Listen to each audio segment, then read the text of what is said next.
नमस्कार। आज के इस व्याख्यान में हम बलबन के राजत्व सिद्धांत के बारे में बात करेंगे।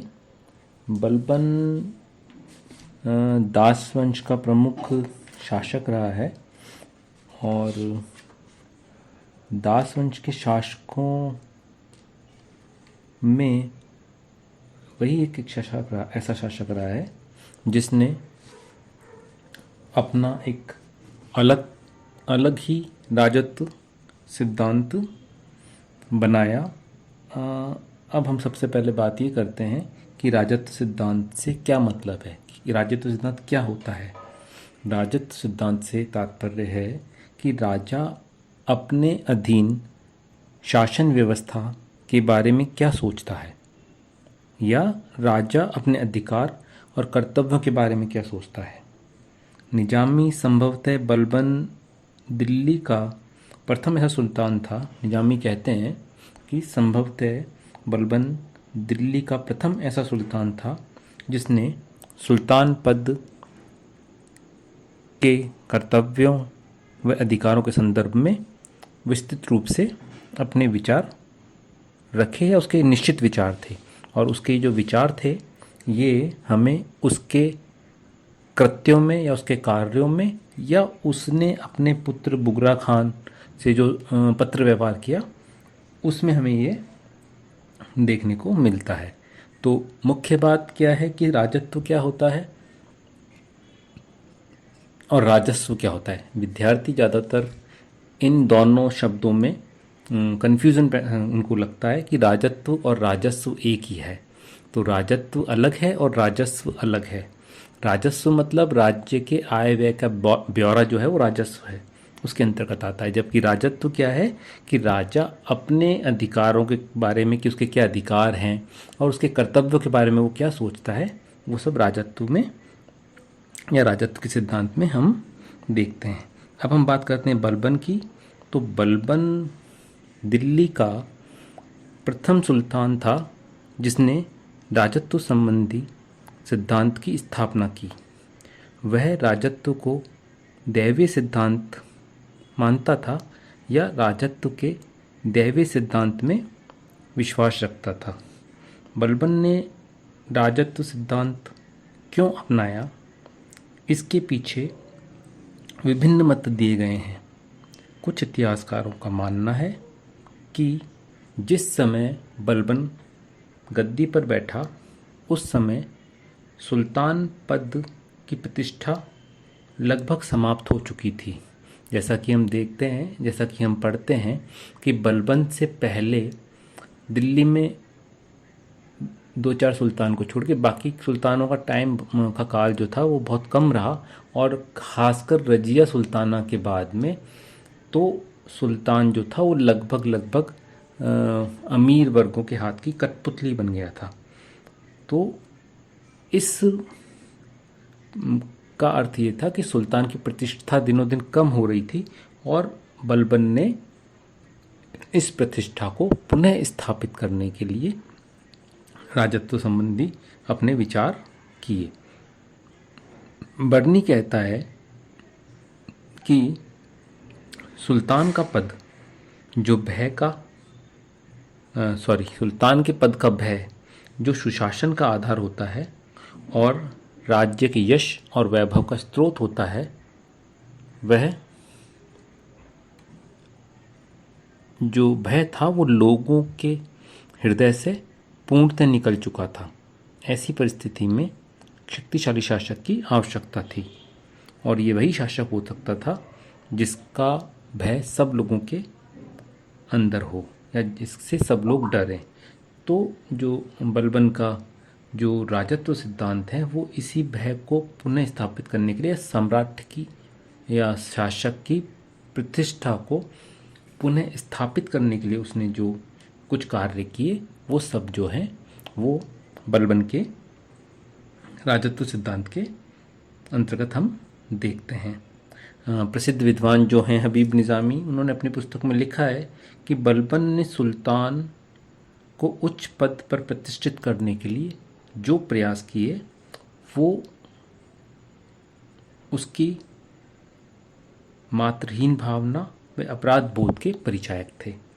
इन विद्वानों का मानना था कि ये जो बलबन है, इसने जो राजत्व संबंधी कार्य किए, उसके पीछे जो उसका भावना थी वो ये थी कि कहीं ना कहीं वो लोगों को ये बताना चाहता था या लोगों की इस बात को दबाना चाहता था कि उसने राजगद्दी को सही तरीके से प्राप्त नहीं किया है। और इसी कारण उसने लोगों को ये बताया कि राजगद्दी प्राप्त करना ईश्वर की इच्छा है, इसलिए वो कैसे भी प्राप्त की जाए, अगर ईश्वर की किसी व्यक्ति पर विशेष कृपा होती है तभी वह राजा बन सकता है। यही कारण है कि उसने अपने राजत्व सिद्धांत में दो शब्दों उसके राज्य सिद्धांत में दिखते हैं। उसमें पहला है नियाबत खुदाई। इस शब्द के अनुसार इसका अर्थ होता है कि सुल्तान पृथ्वी पर ईश्वर का या अल्लाह का प्रतिनिधि है, और चूंकि वह अल्लाह का प्रतिनिधि है इसलिए वो एक विशिष्ट व्यक्ति है, और मान मर्यादा की दृष्टि से उसका स्थान पैगंबर के बाद में आता है। वह कहता है कि रसूल के अतिरिक्त या पैगंबर के अतिरिक्त कोई भी पद इतना प्रतिष्ठित या महान नहीं है जितना कि सम्राट, इसलिए सभी को सुल्तान की आज्ञाओं व आदेशों का पूर्ण पालन करना चाहिए। बलबन का जो दूसरा शब्द वो काम में लेता है वो लेता है जिल्ले इलाही। उसका मतलब होता है ईश्वर का प्रतिनिधि। अतः बलबन मानता था कि राजा का हृदय ईश्वर की विशेष कृपा का कोष होता है और समस्त मनुष्य जाति में उसके समान कोई नहीं होता। और इसका सीधा सीधा अर्थ ये है कि ये जो राजा है या ये जो शासक है या जो बादशाह है वो निरंकुश है। क्यों? क्योंकि वह ईश्वर की इच्छा से शासक बना है। उसके शासक बनने में जनता का कोई योगदान नहीं है, इसलिए वो एक विशिष्ट व्यक्ति है और उसकी बातों का पालन करना जनता का कर्तव्य है। तो सबसे पहले अपने राजत्व सिद्धांत के अंतर्गत उसने राजा के दैवीय अधिकारों के सिद्धांतों का समर्थन किया। इसके बाद उसने जो दूसरा काम किया वो ये किया कि उसने स्वयं को उच्चवंशी होने का दावा किया, और उसने ये विश्वास दिलाया लोगों को, और उसका ये विश्वास था कि अल्लाह केवल उच्च वंशीय लोगों को ही सुल्तान का पद प्रदान करता है। और इसके पीछे विद्वान कहते हैं कि इस के माध्यम से उसने स्वयं के दास होने की हीनता को छिपाने का प्रयत्न किया, और इसलिए वह स्वयं को बड़े ही शान से या बड़े ही गर्व से या अभिमान से स्वयं को आफरीसियाब वंश से संबंधित वो बतलाता था। आफरीसियाब वंश जो है वो फारस का एक बहुत प्रतिष्ठित राजवंश है, और बलबन शाही राजवंश या शाही वंशज होने के दावे से सुल्तान की शक्ति और प्रतिष्ठा में वृद्धि करना चाहता था, और ऐसा उसने किया भी। बलबन का राजत्व सिद्धांत वास्तव में फारसी सस्सानी वंश की नकल मात्र था। फारस के सुल्तान राजतंत्र को उच्चतम स्तर पर ले जा चुके थे तथा सुल्तान के अलौकिक व दिव्य गुण जनता और अमीरों द्वारा सार्वजनिक रूप से स्वीकार किए जा चुके थे।